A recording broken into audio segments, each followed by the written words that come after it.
Hello my dear friends, I welcome you to my YouTube channel.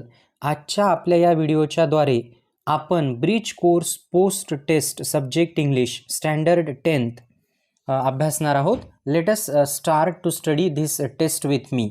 So let us have a look at the first question.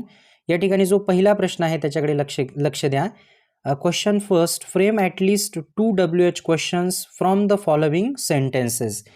This question carries 5 marks. तर ह्या प्रश्नाला 5 mark आहेत बघा. आणि जो पहिला प्रश्न आहे त्याच्याकडे लक्ष द्या. He carried a bundle of clothes on his head.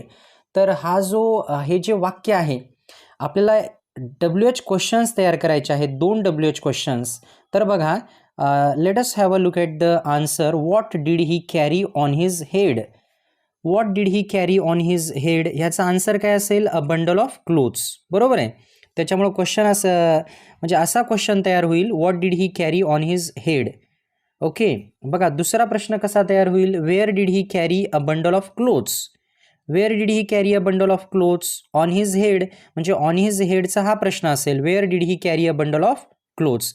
अशा प्रकारचे 2 WH क्वेश्चन्स जे आहेत ते त्या वाक्यापासून आपण बनवू शकतो. आणि बघा हे जे WH क्वेश्चन्स आहेत, the WH questions which we have prepared here, the answers of those WH questions are hidden in the sentence itself. कारण बघा पहिला जो WH क्वेश्चन आहे, what did he carry on his head, त्याचा answer असेल a bundle of clothes.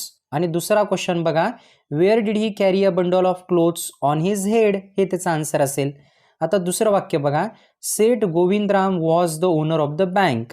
हे जे sentence आहे ते आपल्याला दिलेलं आहे आणि 2 WH क्वेश्चन्स आपल्याला ह्या वाक्यावरती बनवायचे आहेत. बघा म्हणजे सेठ गोविंदराम आपल्याला हे जर आन्सर मिळवायचं असेल तर क्वेश्चन कसा बनेल बघा, who was the owner of the bank.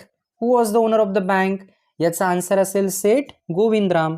दुसरा प्रश्न बघा, हु वॉज सेठ गोविंदराम, किंवा ह्याला आपण असेही बनवू शकतो, what was Seth Govindram. Okay. किंवा हु वॉज सेठ गोविंदराम याचा आन्सर काय असेल? Who was Seth Govindram. Seth Govindram was the owner of the bank. किंवा बघा, who was Seth Govindram the owner of the bank, हे त्याचा आन्सर असेल. Now let us study the third sentence. Mister Bean escaped from the jail. Okay.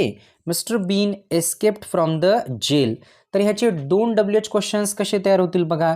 पहिला WH question असेल, who escaped from the jail. Second WH question, from where did mister Bean escape. Okay, I hope that you are getting the answers. I hope that you are enjoying the video. Now let us study question number second. Question second A. Complete the dialogue by guessing the word.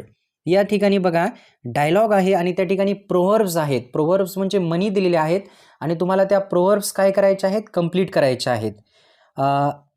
Okay. A. Do you like to play a guessing game? B. Yes. Sure. Okay. So see here, A. I will tell you a sentence but it is incomplete. You are just going to guess the missing word. B. Okay. I got it. तर Aचं बघा, Aचा जो dialogue आहे, barking dogs seldom. तर B answer काय देईल त्याला बघा, barking dogs seldom bite असेल बघा तिथे, BITE. कारण ही एक प्रोव्हर्ब आहे, बार्किंग डॉग्स सेल्डम बाईट. याचा अर्थ काय होतो? भुंकणारे कुत्रे क्वचितच चावतात. बघा, बार्किंग डॉग्स सेल्डम बाईट म्हणजे भुंकणारे कुत्रे क्वचितच चावतात. त्यानंतर बघा, म्हणजे बीच्या ठिकाणी आपल्याला बीचा डायलॉग लिहायचा आहे, BITE, बाईट म्हणजे चावणे. त्याच्यानंतर ए बघा, एम्प्टी व्हेसल मेक मच. बीचा आन्सर काय असेल? नॉईज. बघा ही सुद्धा एक प्रोव्हर्ब आहे, empty vessel makes much noise. याचा अर्थ काय होतो की रिकामे भांडे जास्त आवाज करतात. ओके. त्याच्यानंतर बघा एचा डायलॉग आहे, a stitch in time saves. तर बीचा आन्सर असेल 9. A stitch in time saves 9. It is also a proverb. ही सुद्धा इंग्रजी भाषेतील एक प्रोव्हर्ब आहे. बघा, a stitch in time saves 9 त्याचा अर्थ मराठीमध्ये काय होतो? वेळेत एक शिवण 9 वाचवतो, किंवा वेळेत टाके 9 वाचवतात. व्हॉट डज इट मीन और what is the meaning of this proverb? We can save doing extra work later if we spend a little time and effort in solving a problem in its initial stages. Now let us move to the next question. बघा question number 3 या ठिकाणी दिलेला आहे आणि या ठिकाणी आपल्याला एक पोयम दिलेली आहे. A poem is in front of us. You have to read the poem. After reading the poem, you have to write down the answers of the questions which are given after the poem or which are given below the poem. I will read the poem. बघा या ठिकाणी मी कविता वाचतो. Precious time is the title. Precious time असं त्या कवितेचं शीर्षक आहे.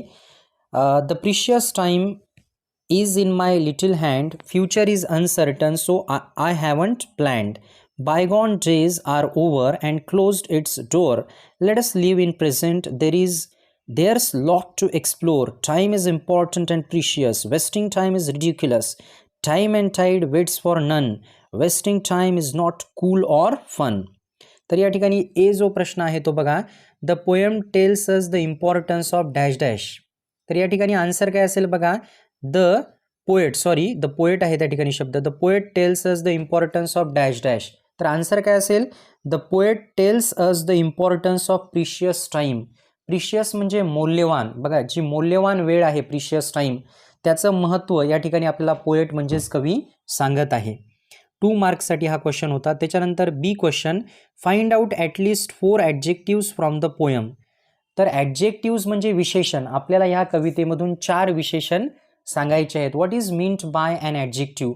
And adjective is a word which gives us more information about noun. नामाविषयी जास्त माहिती सांगणाऱ्या शब्दाला विशेषण असं म्हणतात. या ठिकाणी बघा जे विशेषण आहेत ते कुठले कुठले आहेत, little, bygone, important and precious. C question बघा, write down the rhyming words from the poem. म्हणजे या ठिकाणी यमक जुळणारे जे शब्द आहेत त्यांच्या ज्या पेयर्स आहेत, जोड्या, त्या आपल्याला कवितेतून शोधून लिहायच्या आहेत.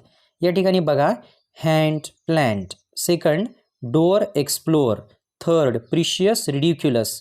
Fourth, nun, fun. त्याच्यानंतर बघा जो चौथा प्रश्न आहे, write speech on any one of the following. 5 मार्कांसाठी हा प्रश्न आहे. म्हणजे या ठिकाणी आपल्याला स्पीच लिहायची आहे, भाषण लिहायचं आहे कुठल्याही एका टॉपिकवरती. 2 topics are provided to us. So let us see or study the first topic. पहिला जो टॉपिक आहे तो आहे बघा, इम्पॉर्टन्स ऑफ स्पोर्ट्स. बरोबर आहे. बघा इम्पॉर्टन्स म्हणजे काय, महत्त्व, आणि स्पोर्ट्स म्हणजे खेळ. खेळाचे जे महत्त्व आहे ते या ठिकाणी आपल्याला लिहायचं आहे. बघा, respected headmaster, beloved teachers and my dear friends, sports are very important in our life. They help us in several ways. They have a lot of benefits. Sports can bring changes in the lives of people of any age. They show us how we should live our life. All life lessons can be learned when we play sports. Sports is the seed for the overall development of our personality. When we participate in sports, we improve our physical and social abilities. Physical fitness is achieved through sports. Sports develop our confidence. They make us enthusiastic.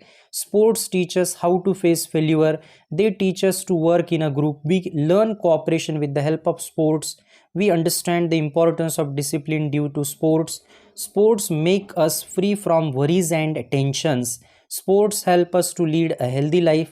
Sports make us creative, quick and fast. We need to play indoor and outdoor sports regularly. So it is a sample. You can write your answer in this way, my dear friends. या ठिकाणी बघा विद्यार्थी मित्रांनो, मी तुम्हा सर्वांना अशी विनंती करतो की माझे जे यूट्यूब चॅनल आहे जर्नी ऑफ इंग्लिश, ते तुम्ही इंग्रजी व्याकरणाच्या परिपूर्ण तयारीसाठी सबस्क्राईब करा. जो सेकंड क्वेश्चन आहे बघा, त्याच्यामध्येच आपल्याला स्पीच रायटिंग आहे. त्याच्यामध्ये सेकंड टॉपिक आहे, सेव्ह ट्रीज सेव्ह नेचर. म्हणजे या ठिकाणी आपल्याला झाडांना वाचवायचं आहे आणि जो निसर्ग आहे त्याला सुद्धा वाचवायचा आहे. बघा, झाडे वाचवा, निसर्ग वाचवा. So let us see the answer.